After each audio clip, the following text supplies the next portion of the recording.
Clyde. We're recording, and I just got the links to say we're live. So, hello everybody. It seems a bit strange to be doing a lockdown Pitlane walk when we're, well, are we still out of lockdown? Who knows? We are, however, doing a lockdown Pitlane walk, having had both a sprint and a hill climb. The sprint ran last week, and I'm sure you will agree, for anybody that was involved, it was a brilliant day. It was great to get back. Bumper entry of 100 people, 100 quality motors. It was superb. It was a fabulous day. Well done to Alan Castles on his first event win. He's in with the big boys now. He's going to have to pull his socks up and keep going. Adrian and Stephen are chasing him down. It's going to be great to see. Yesterday was Tower Hill Climb. Absolutely fabulous day. The weather, both the last two Saturdays, the weather's been brilliant. A lot of rain during the week, fabulous Saturdays. Yesterday was superb, really great day. Congratulations to Graham Thompson on the win yesterday. I think that's number 7 at Tower. Can anybody beat him? Who knows? One thing's for sure, I wouldn't fancy sitting in the car with whoever does. Special thanks actually yesterday to Ryan McGimsey, who drove the wheels off that wee Jedi for second overall. Fair play to you. And Roger Gage yesterday wins the award for the most committed. He, all of us on the rescue unit, our hearts missed a beat when Roger went by for his fastest third run. Roger, you need to paint the underside of the car a wee bit more. There's a wee bit in there you missed. Not so much of it was saw. Fabulous day. Thanks everybody for tuning in. I know on a beautiful evening like out there, you'd rather be out in the garden, maybe a glass of wine or a wee glass of orange juice or a tin of Coke or whatever you fancy. But I've chose to be in here tonight to have a bit of crack. I was at the sprint last week and I was running around trying to recruit some drivers to do some lockdown Pitlane walks over the winter period. And if a few interesting people have agreed to say yes, and this man here foolishly agreed. And on Thursday morning, I took a notion. I have a few days left on Zoom. We'll do one last final one, and we'll do it with this man here, because if anybody knows him, you'll know he's a complete idiot, and the crack is bound to be mighty. So what I'm going to do now, everybody, is I'm going to hand you across and ask the man of the moment, who we can all see in front of us now, to introduce himself. So, Andy, introduce yourself, please, and tell us a bit about you. Andy Hawthorne, age 45 plus maybe. Been in motorsport from 17, involved motorsport from 17. Absolutely fantastic. Brilliant. So, you go from there, Davey. I go from there.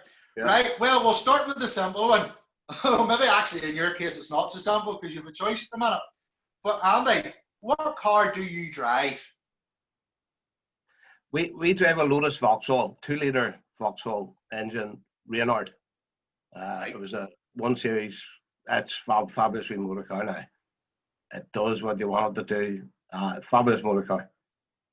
Well, that's one of the old Formula Vauxhalls or Formula. One of the old Formula Vauxhalls. Yeah, but my background was rallying, so you can imagine the changeover from forest rallying to the first day that I took a Lotus Vauxhall out. And it wasn't good, because we went round Adair sideways, we went round Colonial sideways, and we weren't getting anywhere with it. So we had to straighten everything up when we come out of the forest. After driving the Astra in the forest, or the Sunbeams in the forest, it was a totally different driving style. We had to adapt very quickly, very quickly, because we would end up in Portavogie. Well, there's nothing wrong with Portavogie. Well, there's nothing wrong with Portavogie, but not on a single seater going over the hedge. I had to laugh there. It wouldn't have been good. It wouldn't have been good now. I had to laugh there. Go ahead. You say you've adapted your driving to suit Formula, yeah. but from the forest. I would have been on the steering stops a lot in the forest now. And you're not still in the Vauxhall, are you sure? Well, maybe the odd time. Well, I'll tell you a story. We maybe had to cut the steering stops in the Vauxhall to make them smaller, so we could sort it out. You must steer about 3 laps of the track for every lap you do. No. You think it would wise up at my age, it would be everything would be slowing down, but once you get that helmet on, it's a different story. The boys talk me through it. Even Stephen talked me through it. Now, calm down, simmer down. It's different, and as soon as you put that helmet on, it's horns out, flat out, and you know that you've been around Kirkuson plenty yourself. Oh yes, it's just a different mindset. Once you get that helmet on, it's a totally different stuff. You mentioned there. I think all rally boys are like, or race boys. Once you put the helmet on, you're a different person. No doubt about it. No doubt about it. But you mentioned there the boys try and simmer you down. Do you actually listen to them? Well, they're hard to listen to sometimes. So, as you know, David, you've been there on a Friday night. Oh, what? They're hard to listen to sometimes. But no, they're brilliant. They're brilliant. They do keep me right. And sometimes you have to keep them right. But it's a family thing, and it's brilliant. It's absolutely brilliant. Well, you can't bad. Let's say you can't bad. No, you can't go bad. You have to work with. It's brilliant. Well, you've mentioned 2 things there that I'm going to touch on here now. When you got the opportunity, you sort of brought them in. The first one, you said it's a family thing, and you talked about the 2 boys. Who is the fastest Hawthorne? They said you. Well, I would say maybe Mike Hawthorne. Right. The famous racing driver, Mike. Right. And who would be that? Davey, if I answered that, I wouldn't get Sunday dinner in my daughter-in-law's house. I wouldn't get Sunday dinner in my daughter's house. I would have to be very, very careful. You have to be careful, fair enough. But I think I'm the fastest one. Well, they said you were the fastest. For my age, I'm the fastest. Well, we'll not mention the age thing. I was just having a wee look there. You and David are fairly equal in that you have each been a Northern Ireland sprint champion. You won it for the first in 2011. Yeah, that's right. And if I remember correctly, you and David fought tooth and nail all year for that. That's right. Yeah. So we had to pull team orders. It's team orders come into that. Right. I need to watch what I say. I was told earlier on not to say anything bad about the twins because your wife was there and that their mum would give me a thick ear, so I have to be careful. That's right. No, we did before tooth nail. I was really, really good. But now, obviously, they're on another level from me. But when we got it, it was brilliant. It was really, really good. So brilliant. The crack's mighty. Those 2 boys go unbelievably well on that wee Westmead. They go well. It's impressive to watch. As are you. They love. I tell you, it's great. The other thing you mentioned was family. Everywhere you go as a group. Friday night, you may as well. You should have been a chef as opposed to a mechanic. You feed half the paddock. We feed half the paddock. We would go across on a Friday night when we're finished and ready to go, just for a wander around and speak to everybody. And the Hawthorne tent's like party central. Yeah. Big pot of curry, chips, brilliant, and the cracks made it. Henry, as soon as I arrive, I would drive the van through the gate, and Henry would open me a bottle of Budweiser. That's the first. Henry has a bottle of Budweiser sitting open for me as soon as you park the van. Brilliant. Cold Budweiser. You're going down the peninsula, Orange Peninsula, and you're looking forward to the whole weekend. It's absolutely brilliant. And Friday night, last Friday night, we had a smashing night. We cooked. I think there was 10 of us. It was a small crowd. There was 10 of us, right? A small crowd. And the guys up from the south, the guys from the south are brilliant. Rory Stevens, Tom Devaney, John Whitley, brilliant fun. But last Friday night we had a real laugh. So we'd cooked and invited Tom over for dinner and John, and they were eating with us. So Tom produced this apple tart, right? My wife sent me an apple tart down, he says, or sent us an apple tart down. Right. So he set it on the table with a big slice missing on it. And of course, Stephen says, Tom, were you hungry coming down the road? Where's the other bit of apple tart? The tax made it. So Tom, of course, Tom was an answer for it, you know. So, I would say so with Tom. He's a great fella. And Rory, brilliant. They're all brilliant. I tell you, it wouldn't be the first time I've been out on a Friday night just putting the car on the trailer and tying it down, or giving it a quick wash down, or doing something at the house. And I can hear you boys laughing and joking and cracking from my house. The crack's always made it. It starts with the guys on a Friday afternoon. You get a buzz putting the car on the trailer, and if you don't get that buzz, it's not worth doing. And the buzz, even tying the car on, it's a buzz. Going to the event, it's fabulous, absolutely fabulous. You know, and if you lose that buzz, you wouldn't go. You know, people say, "Oh, it's a hassle going." It's not a hassle. It's a day out. It's a night out. It's brilliant. We really enjoy it as a family. The only hassle is when you get home, unloading everything and putting everything away. Well, it has to be done for the next event, so and that's not a plus. So especially after the double header weekend at Kirkuson, you're maybe tired. How many times does it get reversed into the workshop and left on Monday morning? Well, that's true. That's right. Yeah. You mentioned family there. When an entry opens and the first Hawthorne comes through, by the time your family, and I'll get you to explain how many there are, about a quarter of the entries are gone with the Hawthorns and their family and associated friends. Just how many people come en masse and regularly compete as part of Hawthorne family? Well, there's obviously me and the two boys, David Stephen, David McMullen, Scott McMullen, which David's my brother-in-law. Right, yep. Scott's my nephew. Amy is involved, my granddaughter. Now she's got a wee car and she's going out shortly. Yeah. My daughter-in-law's father-in-law, we've got him involved, so it's really good. It's really good. Amy, when she starts next year, that'll be 3 generations. 3 generations. Of the Hawthorns competing together. I'm not aware of there been 3 generations ever doing that in the past. I may be wrong, and somebody may well come back and tell me.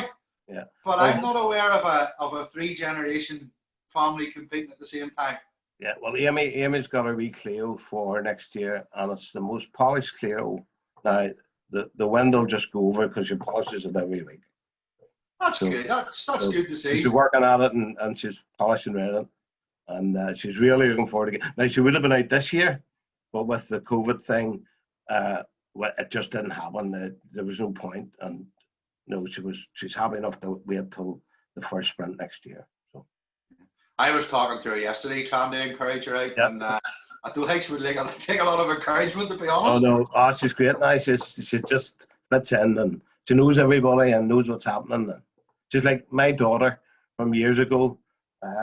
She navigated for me in the Astra a few times, and I'm terrible with faces and name. I know the face, but I can't remember the name. So we'd be walking down maybe the service area, right, Dad, here's somebody coming, and she was brilliant. She told me, oh, it's such and such, and it's such and such, and I said, look, how you doing? Remember her name? And I thought I was great, but it was Gillian was telling me she was keeping me right. Oh dear. Well, now here's one for you to go back a while now. What was your first sort of race car you ever took a shine to? What would have been the first one you ever would have seen? Seen? Aye. Oh, is there one you would have seen regularly that got you interested? Yeah, well, I remember that vividly because I was at school, and there's a guy lived down the street from, and you know him very well. I remember hearing about that, an elderly neighbour. Elderly neighbour. Yeah. And now he had this Formula Ford in his driveway, and I was only 600-700 yards from my house, and I used to be walking past. I think I was in primary school at the time when he was racing cars, so he was 18, 19, 20 maybe, and I was in short trousers going to primary school, and Ian was working so that was my first visual of a race, of some sort of competition car. So, and he's brilliant. He comes along, he's brilliant. It was him got us involved in the Lotus Vauxhall thing because he went around Europe with them, and he kept us right, and he was brilliant when we got the Lotus Vauxhall. But that was my first sighting of a race car. Then it was probably maybe about, well, I'm not even going to tell you here, no, I'm not even going to say that. For those that don't know who it is, who was that elderly neighbour? Ian Maple. Ian Maple. I'm Ian Maple. half expecting Oh, my phone to go off here. I'll be yeah, getting yeah. my ass kicked the next time he sees me for calling an elderly Absolutely. neighbour. Yeah. I do that. I can't wait till he comes into the workshop on Monday. I'm glad you get it before I do. Oh, yeah, yeah.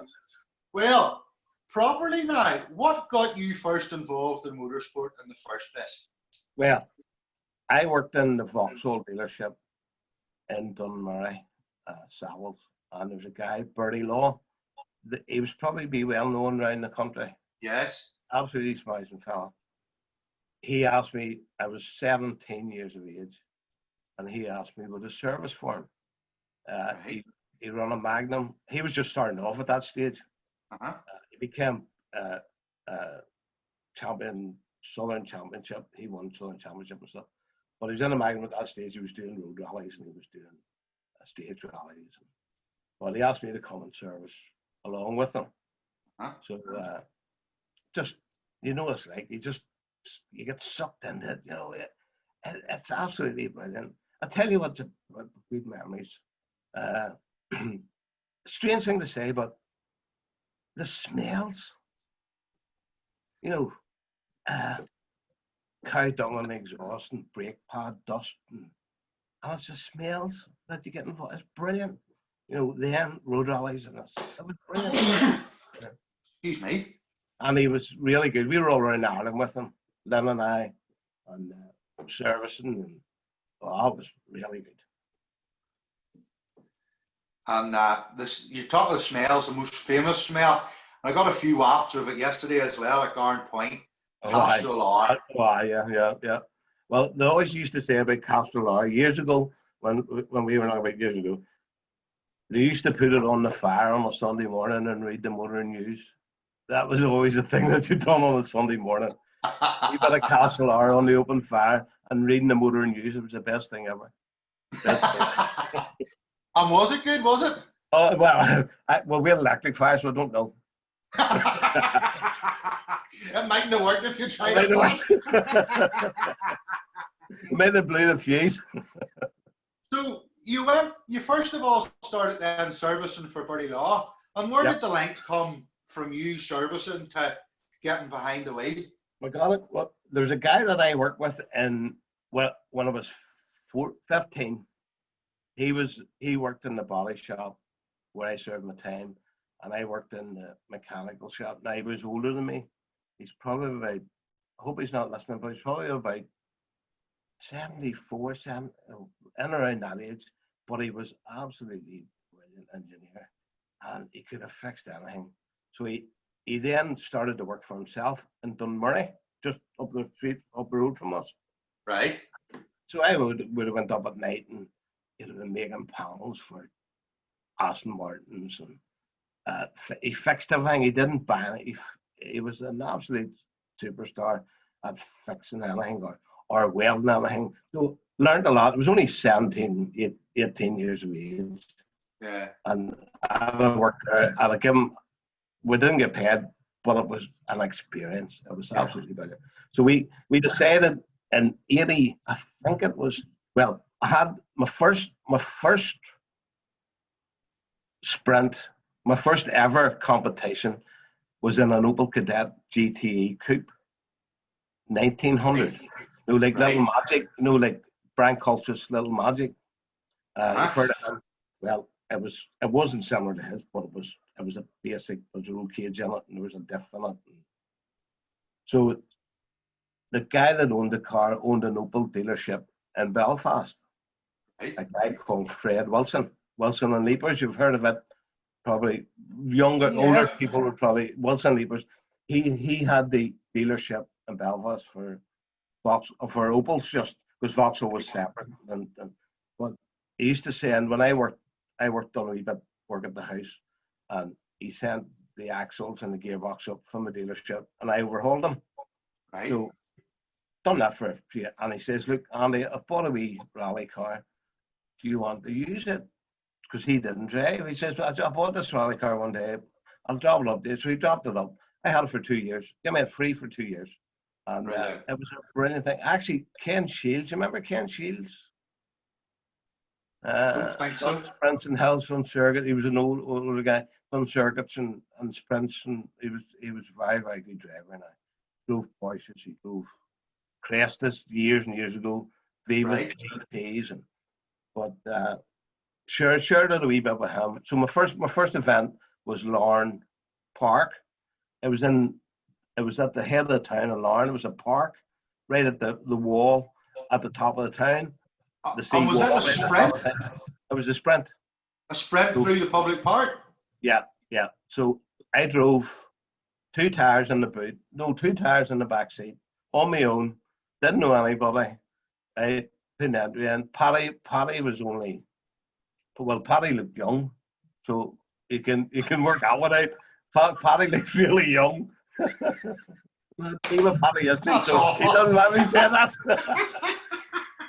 Paddy was young. Paddy was young, so it was probably about, what year was it? Probably about, what year? Probably about 82, roughly 82, 83. So we drove the cadet down, and we done the wee park. We finished second in the class. And I got my first ever trophy. It was a wee silver. Now, Larne Motor Club was rich then. Silver egg cup, and I still treasure it. I still treasure it. Larne Motor Club on it, and that was my first ever event and ever competition. Went my own, 2 tires in the boot, and maybe a ham sandwich, I think. I'm not sure. Brilliant. So what if anybody from Larne's listening, I know Jonathan likes to watch, Andy's hinting there that you need better prizes. And, the prizes were silver, David. Didn't say better. The prizes were silver, so they were very good. They were silver. And what's the chances you was running a sprint around that park again? I like the sound of that. It was good. That was really, really good. Fred Crawford done it. I was second to Fred Crawford. That's because there's only 2 of us in the class. Anyway, I was still second. Well, I was about to say that's some going to be second to Fred Crawford, no matter how many was in the class. Yeah. Fred was well known for being a real trier. So he's a good guy, Fred. Now he has kept the whole country right, hasn't he? Really. Me good. Included, yes. I was up with him brilliant. Till end of last year. Brilliant guy, brilliant. If you anything you ask him, it's honesty and it keeps you right at brake pads. Oh, I need this and I need that, and he says, right, I'll work it out. It's brilliant. But you need people like motorsport, brilliant. So, you started off then with a sprint and a cadet. What was your next sort of step? I'm just trying to work out how you got from where you are to the 2011 sprint champion to what you're doing now. Jimmy Kelly, the guy I was telling you about, had to be placed in the Murray. We got this Chevette shell. We worked at it at night, and because he was the main man, and we shared it. We put 2.3 Vauxhall single cam engine in it with a 4-speed gearbox, and it was a sprint car. It was very light. We had no lights and no looms. It was just a very light car with a wee tiny petrol tank in it, trying to keep the weight down. And we done Barnes Park. First time out in Barnes Park, Robert McJamsey was there. Adrian Dunbar, or not Adrian Dunbar, Michael, what do you call him, Dunbar? Can't remember his first name. All those guys, all the old guys were brilliant. I was only, maybe 21 years of age, 22 years of age. And we built a sprint car. And then Jimmy wanted to go a different direction, so I took the Chevette over. So I put lights in it, wire loom in it, seats, harnesses, and went rallying on it. Okay. I fell in with a 2.6 block and pistons out of a DTV service van, which is a CF Bedford service van, and it was 2.6. It was stroked the DTV 2.6. So I was able to get this block, and that put us on the map a bit. So we built an oil engine together, and we ended up winning a couple of rallies with it. We won Ballycastle overall, and we were leading the next year. We won it 1 year overall, and we were leading the next year we were beating James Cullen from Donegal. He was in the BDA, and we were leading it all day. And the last stage, we were going down the hill. I was obviously trying too hard. It was the last stage, trying to win it. And we hit the bridge, and we ended upside down the river. So that was the end of the Chevette. Oh no! That was the end of it. No, it was grand. It was with a, and Colin was down, congratulated me on keeping ahead of him all day. But funny story about that. The navigator, the run it won 3 times one way and 3 times the other way. Right.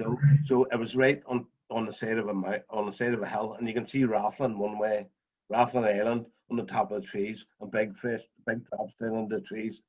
And when you turn it around, you can't see it, right? So the first time I was flat out because I couldn't see the drop or Rathlin Island, so they turned the stage around the other way, and the navigator, and I lifted up over the crest. He says, the navigator says, "What are you lifting for?" I says, "Did you see the fresh air drop and the tops of the trees?" He says, "I did. I seen it the first time round." So we walked up the alleyway, so that I was brilliant. So you had a 2.6 Chevette. Single cam, yeah. It was out. We got the engine. Well, we got the block and pistons out of a Bedford van, which was a DTV with service van. They had their hands. Brilliant, really good. And then we got a good head for it. And we actually got a real good gearbox for it. We got a direct drive top ZF for it, which a friend of mine bought me. And it was a lot of money then, and just put us on the map. The gearbox just put us on the map. It was a totally different motor car.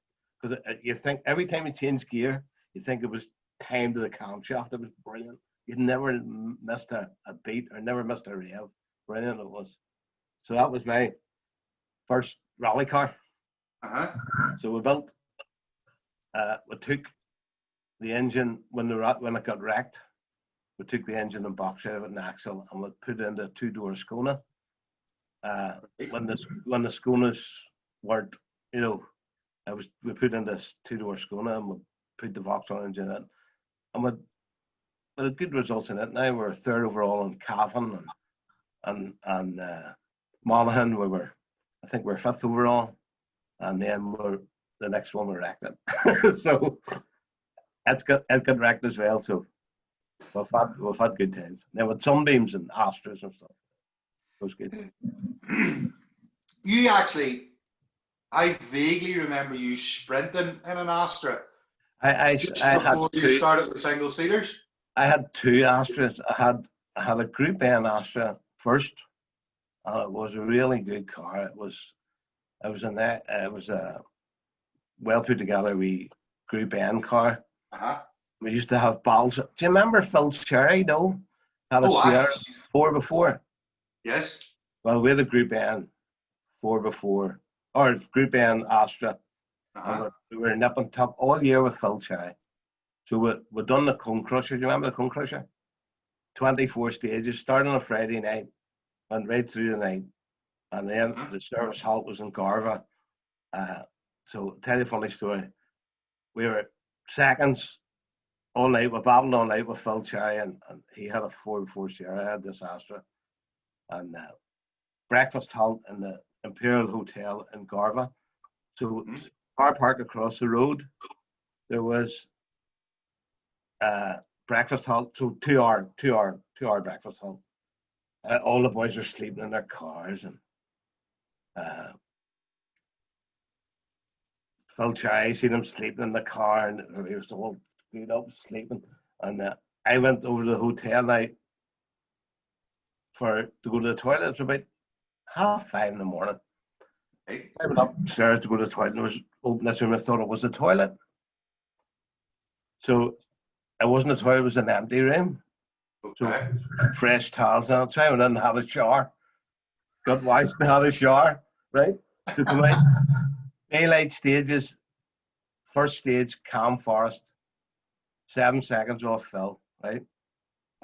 Next one was Springwell across the road, Yeah. Another 5 or 6 seconds off him when I won the class. And he didn't know I had a shower to 2 years ago. And this is what, 20 years ago. And he did. I told him, do you remember the morning?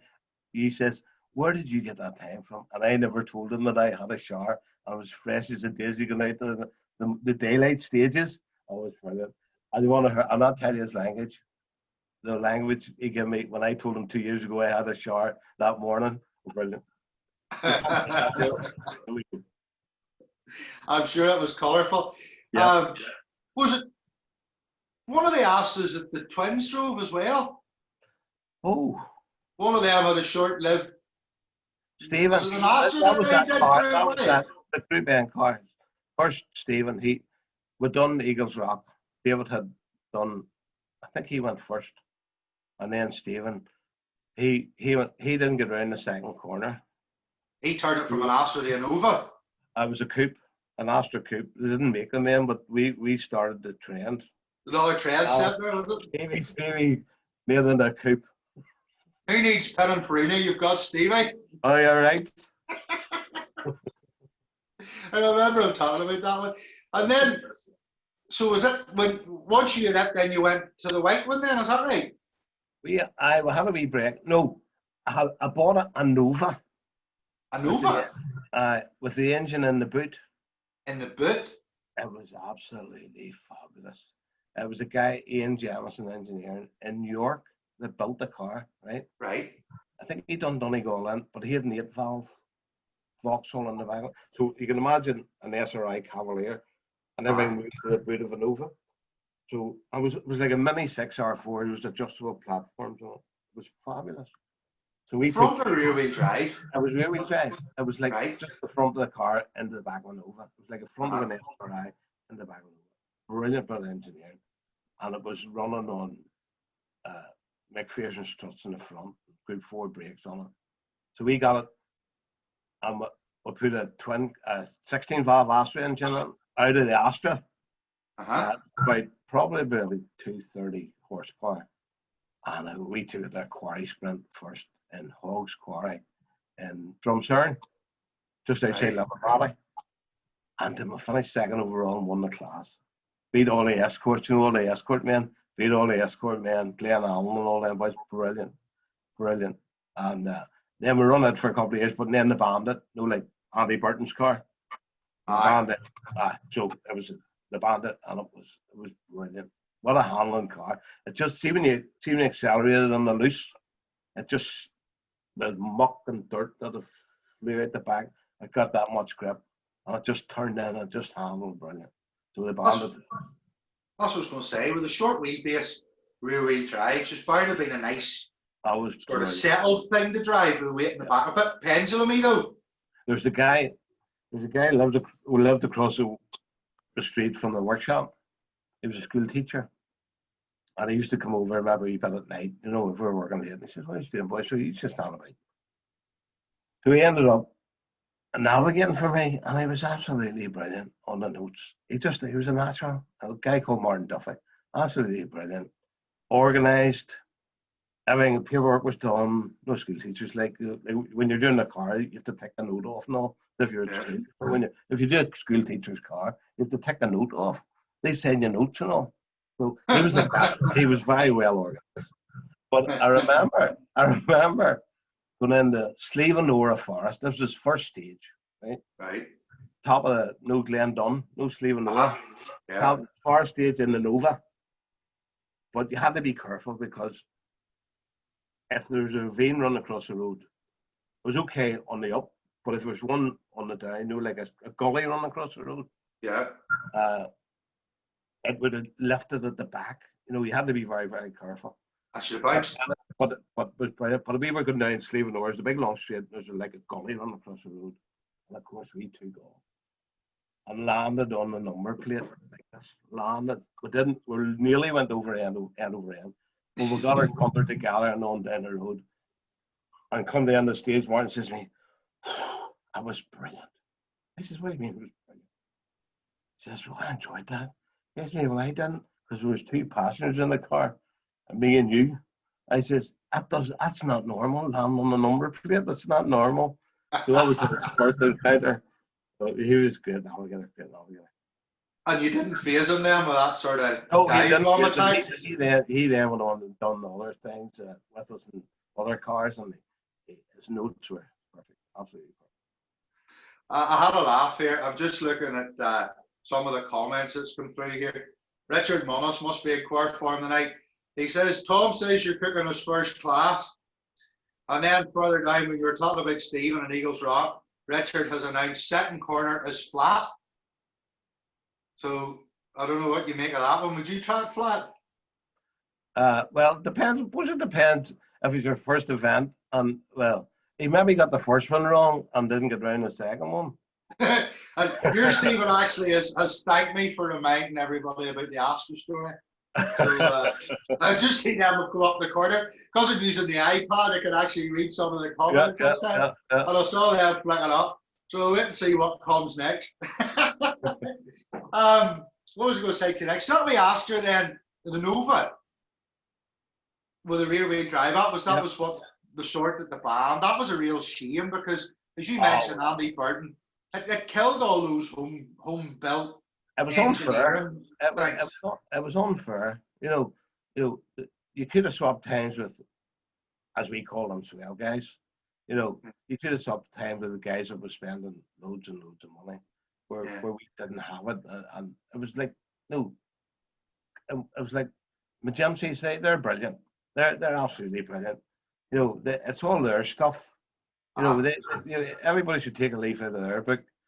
They're clubmen and they're absolutely brilliant, and they're on the pace. But we do a bit of that as well, and it's brilliant. How well does the Majimsies go for home-made build stuff? I've never seen them. Everybody spent 30,000-40,000 pounds, and they're going up the hill. And look at Ricky or Ryan yesterday. Isn't it amazing? And something and get fun out of it. It's amazing. It's great. I love it. Love to see it. They're not afraid to put the foot down either. There's not a slow No, they're brilliant. Absolutely brilliant. But do you look back at, I remember actually having this conversation with the interview with Ken Colbert about all the great local built stuff that was banned that time and Motorsport UK or MSAs or whatever stopped it. Like Kenny with those 205s. All you have to do is look at Neil Duggan, the testimony to how well they were built. Neil Duggan's still winning in a Northern Ireland made manufactured car, which was Stephen Emerson. He won 4 tries in them. But the Nissan, I think it was running a Nissan 240 RS. 240 RS engine. Yeah.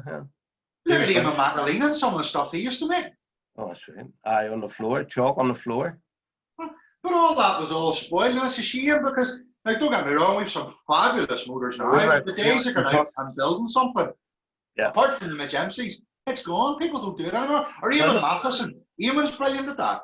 Brilliant. Well, when we were in the 70s, Bertie Law, in the Magnum days now, there was a service halt. He was doing a stage up around Castlewellan. And McAleenans were there and Mathesons. And they needed a long bar for something. So we were there. We were servicing beside them and needed a long bar to knock something out because it broke something. I can't remember what it was. So they had a welder with them and they took the railing off the chapel and knocked it out and welded the railing back in again. Before they left, they welded the railing back in again. That's brilliant. That's just one thing. Can you imagine Pro Driver M Sport doing that, really? Oh, yeah. Could you imagine it? The bar would have to be clean. But all that sort of stuff in motorsports gone. That's such a shame. No. But it's not. But you see, if you go back the paddock at Kirkuson, the Jamsies and Austin, all their boys, we're still club men at heart. We were looking at some sort of clip. I can't remember. It was about 2 or 3 years ago. It broke something, a rose joint, I think it was. Nobody had it, and it wouldn't fit right. I says, Robert, have you a rose joint? Robert and Jamsie, he says no. I says, So he goes into the toolbox and cuts this bit of metal and wraps it around. He says, "That'll do you." I did. It got me done through all day, and he'll remember it. Yeah. But That's brilliant. That's what motorsport's about. Yeah, especially what we're doing. Oh, yeah, it's a day out for us. You wouldn't have the same camaraderie in the paddocks at rallies and races and stuff. Not at all. No. And the minute you arrive, it's just fun. Yeah. And you're the same. You get plenty out of it. Oh, I love it. Like, you guys kept me, Stephen and David kept me in the March event. I spent most of my day plugged into your battery charger. Oh, well, that happens quite regular. Yesterday, John Donnelly was plugged into our electric for a laptop or something at the Hillclimb. But that's what. Doing something to Roger Gage's car, and he needed electric. So that's brilliant. Just everybody mucks in and helps each other out. Yeah, yesterday, Paul Hamill, he wasn't going right in the first, so he was out of it. So, he got a battery off us. We had a spare battery, and then he's ended up beating David all day to the last run. But that's what it's all about. No, we just give him the battery. But like, you've been in the back. I remember you in the back of mine. At one point, I had something went down, and you changed fuel pump, and you left. That was one of my first events. You left your screwdriver, and I panicked to find an email to email you to tell you where your screwdriver was. And I remember that. I probably wouldn't be on email then. Oh dear, but that's all the crack. Yeah. But coming back to the questions that I asked here, Andy. No, I'm not. We're going to go a bit further. I've noticed a common trend there. Everything you seem to have is Vauxhall or Opel. You seem to be like Vauxhall, like Davy Francis is with Fords. Yeah. No, we would always sort of. It's what you're used to. It's what you're brought up with, And it's strange. It's just as strange. I love Forenzas and Magnums and Chevettes. We were brought up with that stuff, and it's sort of stuff you were brought up on, and we sort of lean towards it because we know it. Have you still got that? Have you still got that lovely wee silver Chevette? I still have that. Yeah, the wee HS. Yeah. Still have it. Yeah, I like that. So remember out there in Skillen, sure, mate, you said it. Must give you a run on someday, do you, mate? Give you a wee drive on it. You did. No, it was the Healy you took me down the road in. Yeah. What time happened? Where did the Reynard come from? How did you fall in with it when you went from rallying to the Reynard? Because we had a wee lull, and we didn't know what to do. So I wanted to sort of get the boys into something a bit quicker, a bit better. And I was coming to the end of it, as I thought. It was only just beginning. It was only just beginning, and we ended up.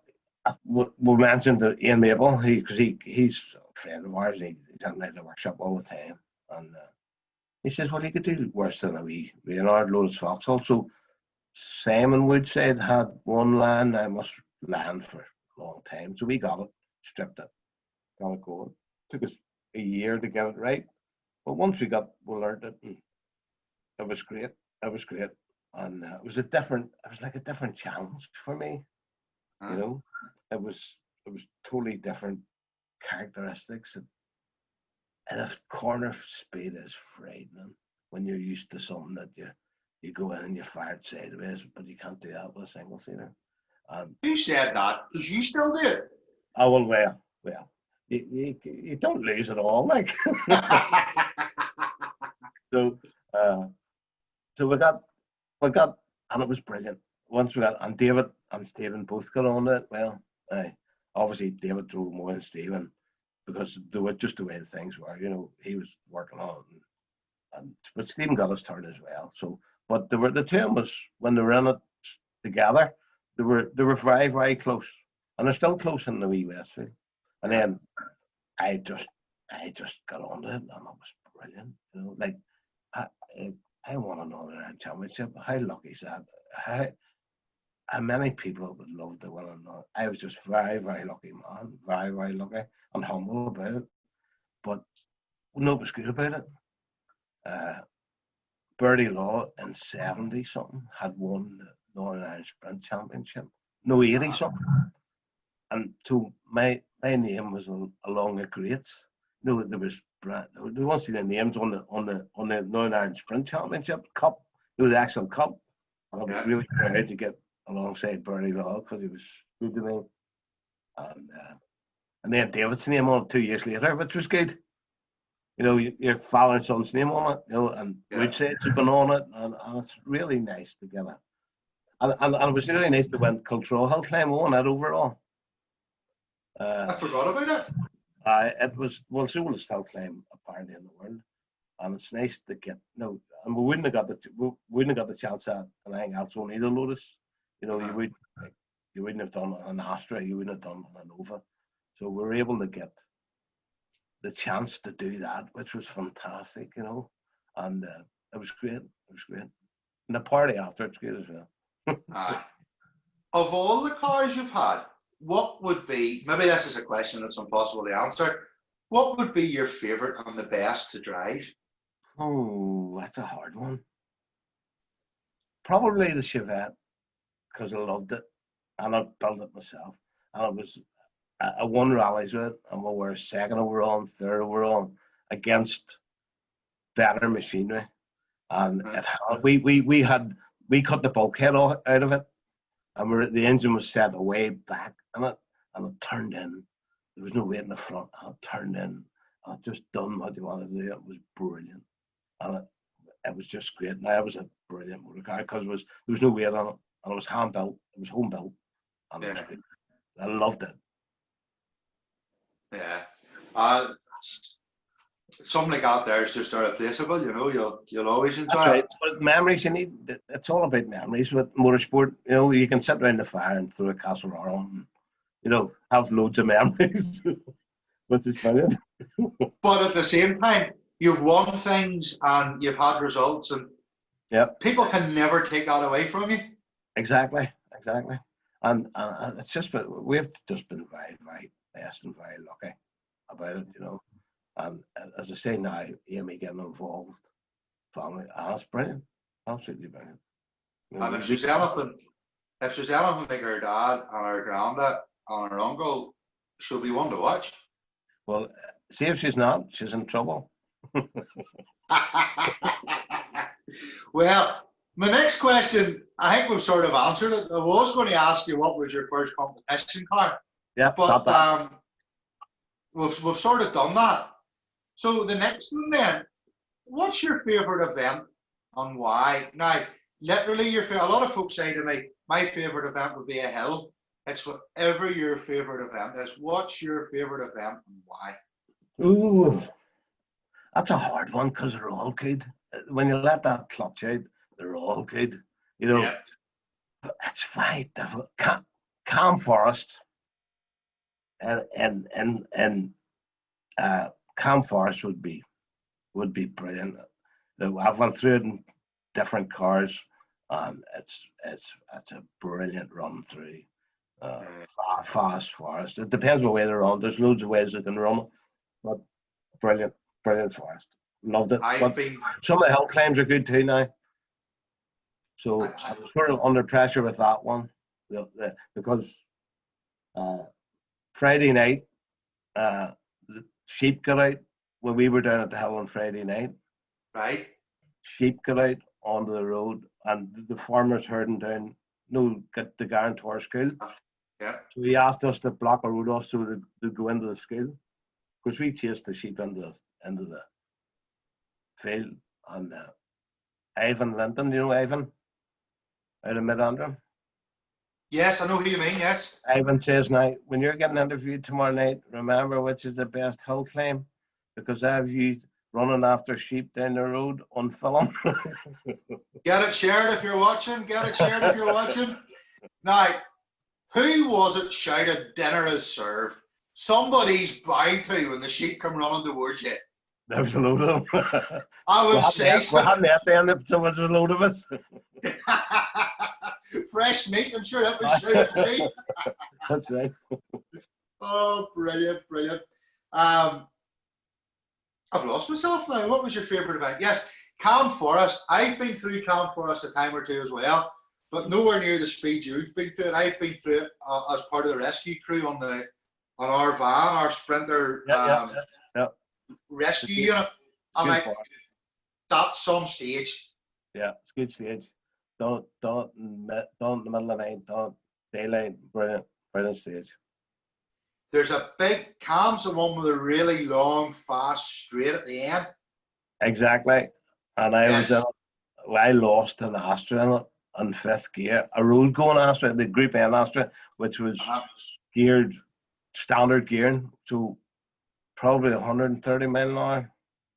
And it went left, right, through the grass under the big straight. That was the big moment. But we got her straightened up on the way home. We went. I've seen a couple that just haven't been so lucky in there. No.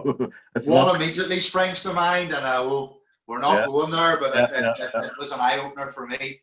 That was my first big shout and rescue. But we'll not go there. So, next one then, during lockdown, although lockdown's sort of over, so maybe a wee bit irrelevant, but have you been working at your car during lockdown? And if so, what have you done? Well, at the very start, I bought a wee Westfield for next year. Let me guess, Vauxhall engine? Yeah, of course. Okay. So, I'm road going next year. Class 5? Class 5.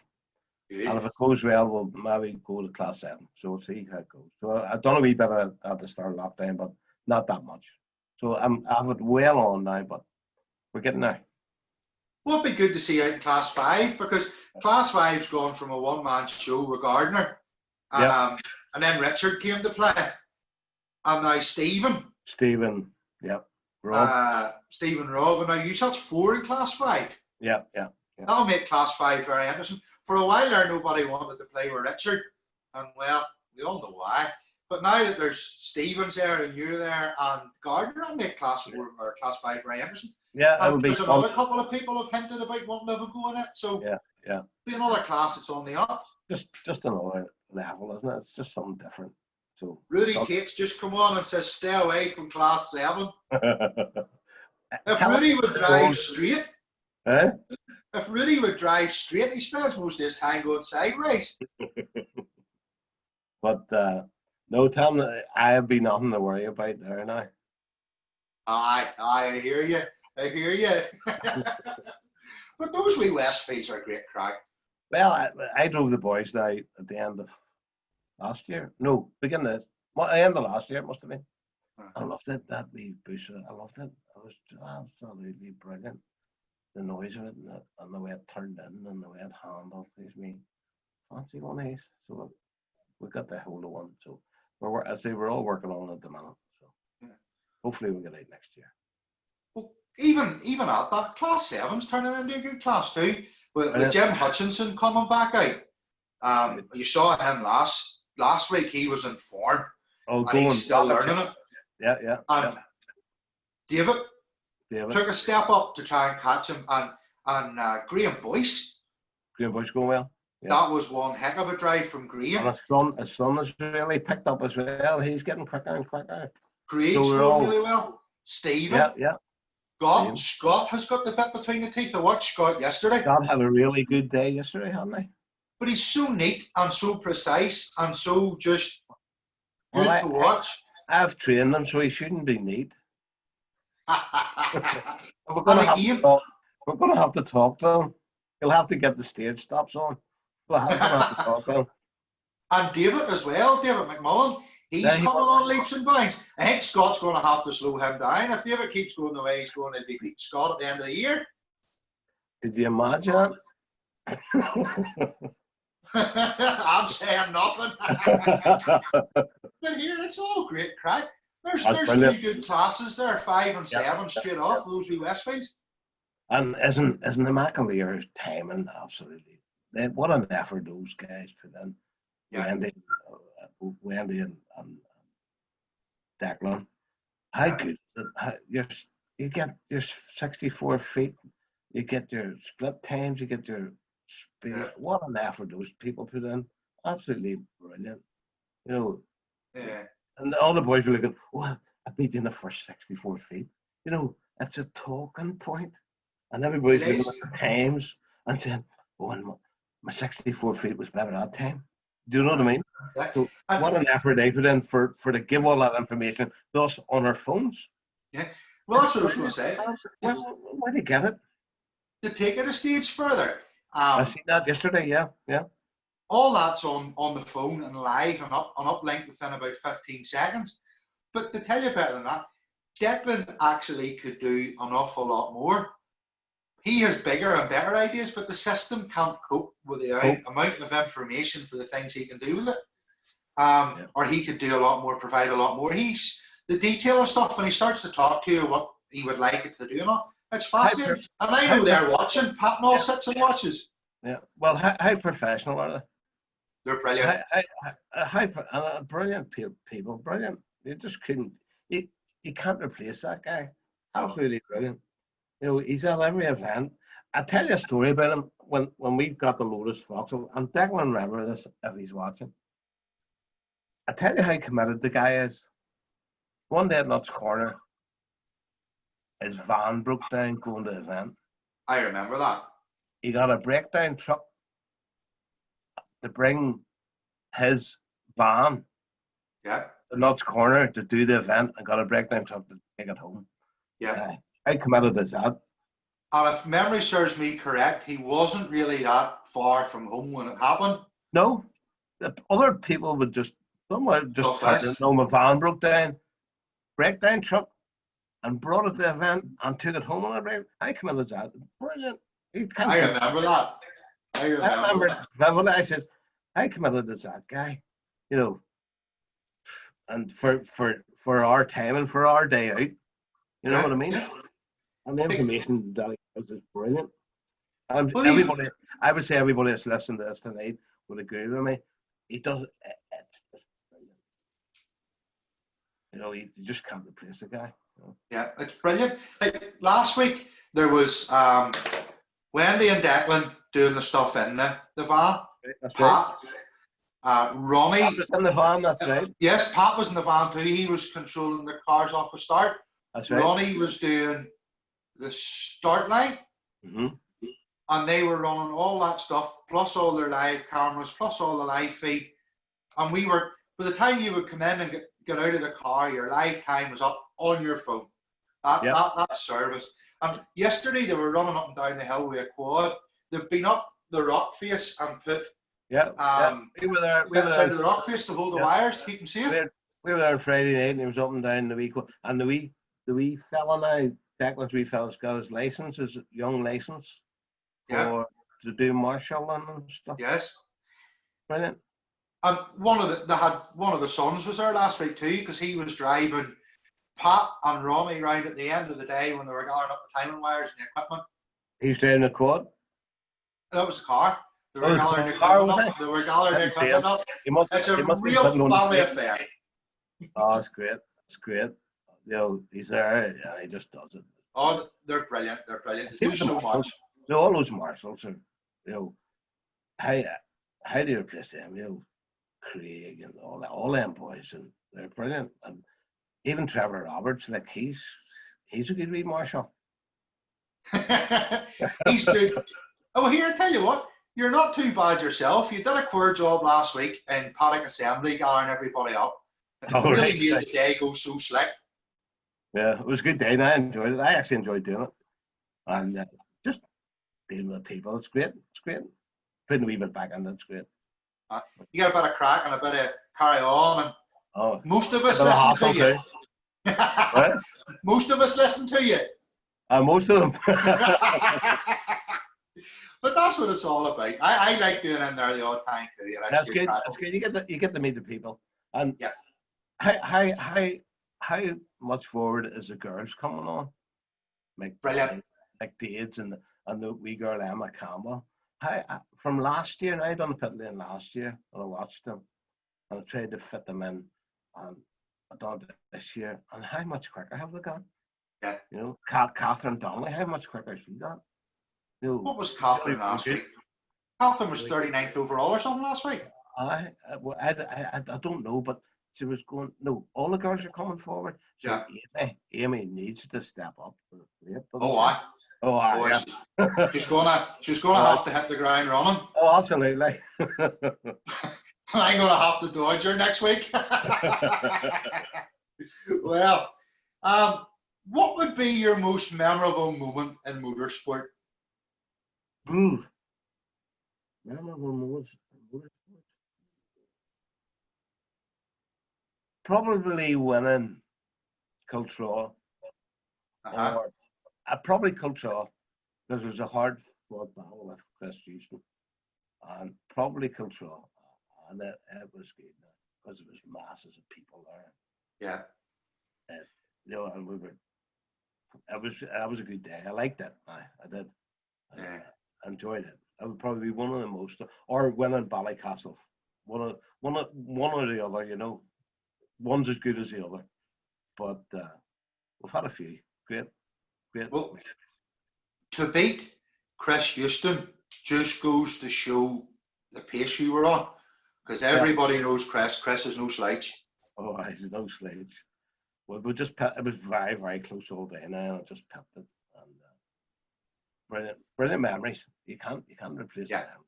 You just can't take. Nobody can take those memories away. Well, the whole time rallying them, winning sprints, brilliant. We're very, very lucky. Very, very lucky. I actually, I was thinking of you earlier on. Reminds me of a conversation I had with Gary Craig yesterday. We'll not go into details because it's not right, but I was, as you know, I was a wee bit later contacting you this evening than I should have been, because I'd spent this afternoon out gathering up the straw bales after the combine. I'd been in last week, and I'm driving down the field with a tractor and a load of bales on the back, and there's this bale in front of me. I remember the conversation with Gary Craig yesterday and a photo that was shared that we were talking about yesterday. Right. And I was just laughing, thinking of Andy as I swerved round it and went on out the field. And you know that photo I'm talking about? The Gary Craig famous photograph. But we'll not go there, because it was one of those things that happened and it was funny. Well, it wasn't funny at the time, but we can laugh about it now. But we'll leave it there. And folk will be wondering what we're talking about. What I laughed at was Stephen dug me out of the hay. You know the way the hay covered the car and covered into me and my helmet. Couldn't see me at all.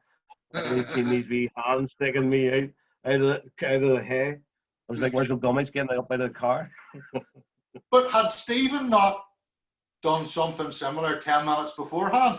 Yeah, he was parked in the same place beside me with two wrecked cars. He near killed me that day, because I had to run about half a mile with two fire extinguishers to get to him. That wasn't good. Near the heart attack. Well, Trevor Roberts is standing on the wall, way up, and I think Trevor thought he was coming to get him.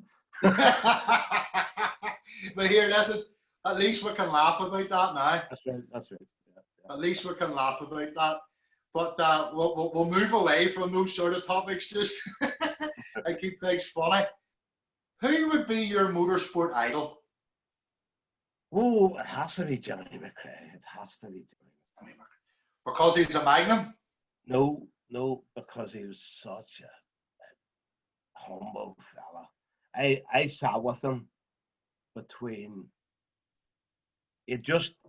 Bertie Law had bought a single cam Chevette, first Chevette I ever bought. Right. And Jimmy McRae drove it for SMT, Scottish Motor Traders. A guy called Porter owned it. So, but he had built this single cam for Jimmy McRae, which he had run for a couple of years. So Bertie had bought it, but Jimmy had just got the Works DTV drive from Bill Blindstein. Right. I'm just going to turn a light on here, so I'm listening to you. I'll have to try and make sure I don't show my arse off here as I dive over the sofa to turn the light on. But I am listening, so I carry on.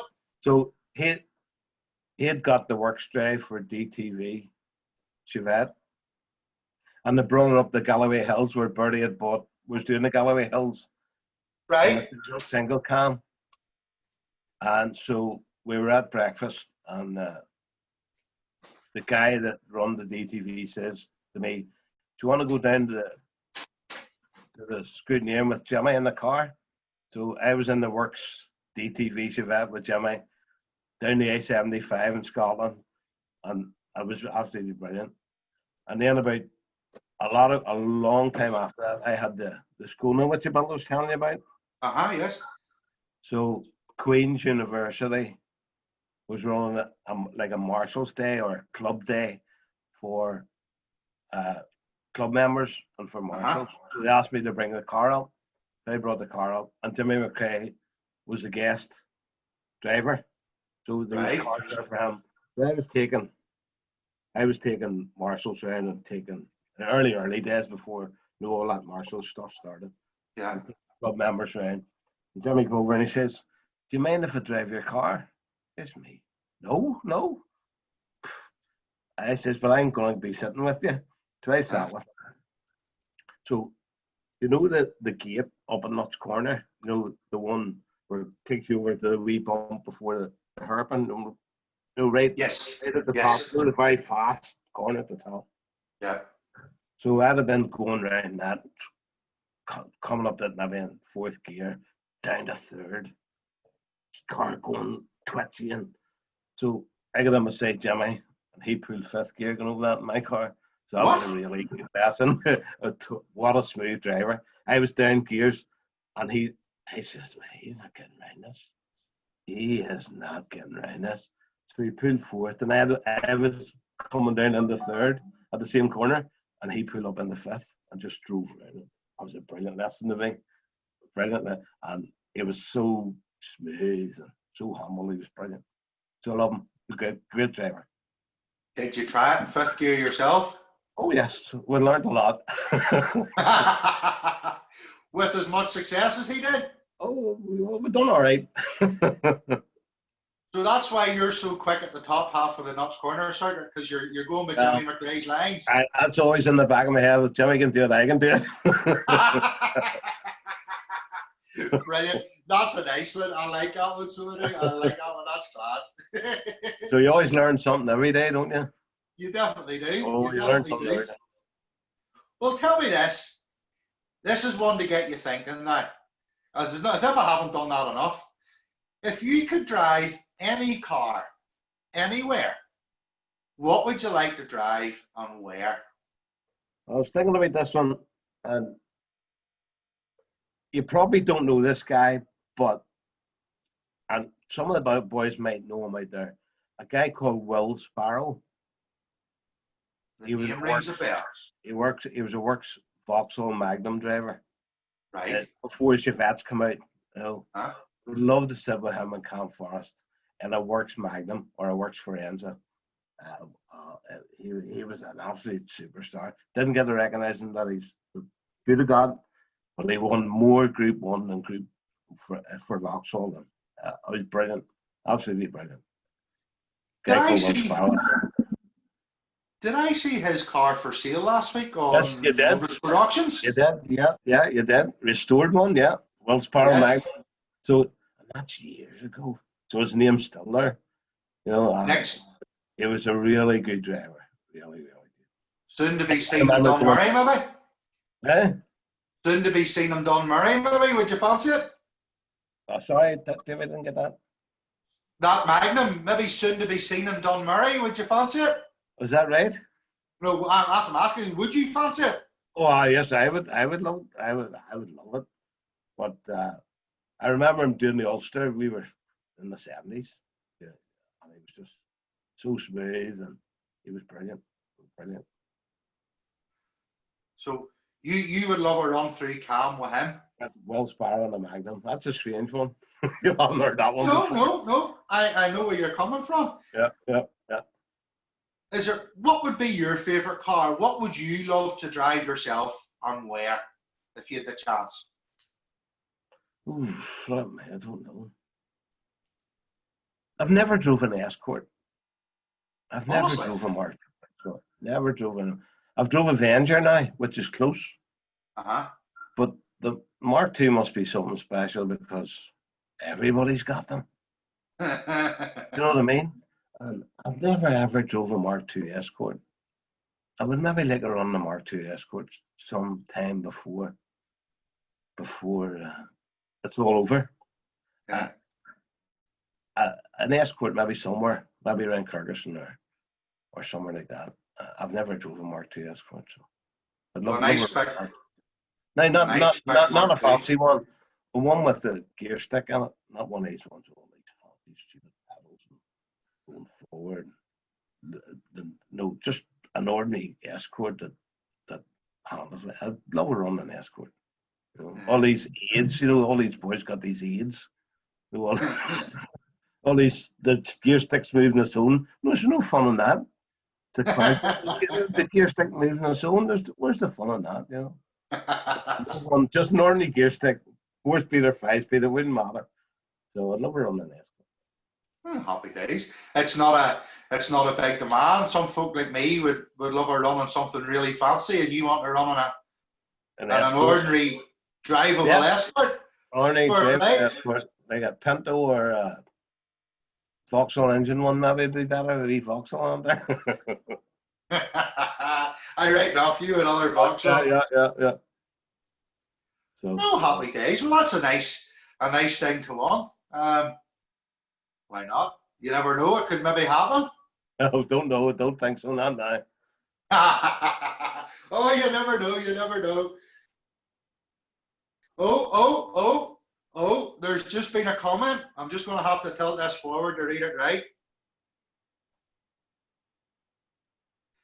Jared O'Connell has just put a comment up. Right. I want to look at your face when I tell you this. He has just announced next time STW is out, I'll get you in, Randy. I hope it's a passenger seat on. So there you go. That's just come straight in. Thanks, George. So George, I've just moved the laptop here and I'm petrified to let go in case it counts everywhere. Or the iPad. Right, we're safe enough. Well, Andy, it's been great crack. I knew this would be a bit of fun, and I really enjoyed myself. One more question to ask you here now. I'm going to be honest with you, this one's going to take a while before it's done. This is the last one until the season's finished. With another 3 weeks to Notts Corner on the 19th of September, and then we're going to have 3 and 6 in quick succession, which is going to take us to the middle of November. So once the season's finished, I'll come back, and there's Daniel Campbell's just come back and says, what about a real car? A red one. A red one. Nobody will drive it as quick as Daniel. I watched them yesterday. Oh, brilliant. Brilliant to watch. Brilliant to watch. Great wee driver. Nobody will drive it as quick as Daniel. So I'll give I'm still nervous. I have to avoid his dad after the remark in the report the week before, but Daniel been the fastest Campbell. Oh, absolutely. Yeah. If I see Gary running at me, I know to run. Anyway, back to where I was. I'm saying the next one is who would you like to see interviewed next? Now, bearing in mind it's not going to be until the end of the season, but who would you like to see interviewed? I'd love to see Robert McGempsey on. I know David and Stephen said it, but I think he would be absolutely brilliant. If you could get him on, get him talking, I think the history that man has, because I remember at Eagles Rock and turbo escorts when nobody had turbo escorts. You had shock absorber rubbers on turbo boosters and bits of springs holding things on to get more boost, and just from the 80s. And I think the stories would be absolutely brilliant. Okay. So, Robert McGempsey probably would be the one I would like, or right. He would be very good, because he's old enough. There's plenty of stories. Robert's just done so much motorsport in so many different formats, and he's going well. See that Turner? He's going so well in that Turner. He was great yesterday. It's a corner straight, and he's very smooth, very good. I'd love to see him interviewed. Yeah. Well, I'll speak to him again if you're speaking to him. Oh, I will have to get him on. We'll have to get him on. Well, as I said, and the effort that you put in has brought the thing so much forward. It's brilliant. Like, loads of people watch this and look forward to watching it. And the effort that everybody puts in is great. the stuff that you don't see. Thank you. It's a big team effort, as I've said it before. There's a group of 4 or 5 drivers in the background who do a lot, and Stephen Galt as well. He's the driver's rep. Yeah. I'm sure Stephen dreads every time I phone or text him, what is Davey going to ask me next? But Stephen does an awful lot behind the scenes. This is a team effort. And my Joanne here too. These ideas, Zoom ideas, are actually Joanne and Davey Gibson's idea. So I can't take any credit there. I'm just the. It's worked really well, hasn't it? And it sort of puts us on the map a wee bit. You know, people that wouldn't watch it normally maybe sees it popping up on your Facebook, and I'll have a wee look at that there. Or see, you know. Jerry McGarty was telling me last night he would be round home and people would stop and say to him about how great his interview was. People that have absolutely no interest in motorsport, or maybe even in Jerry, and they're stopping him and telling him about how great his interview was and how much they enjoyed it. So when things like that are happening, it's brilliant. That's right.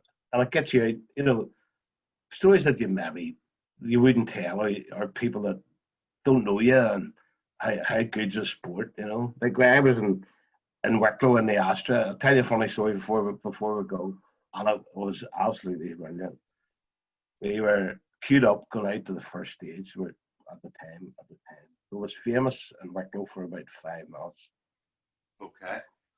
This wee fella come up, he must have been 10 years of age.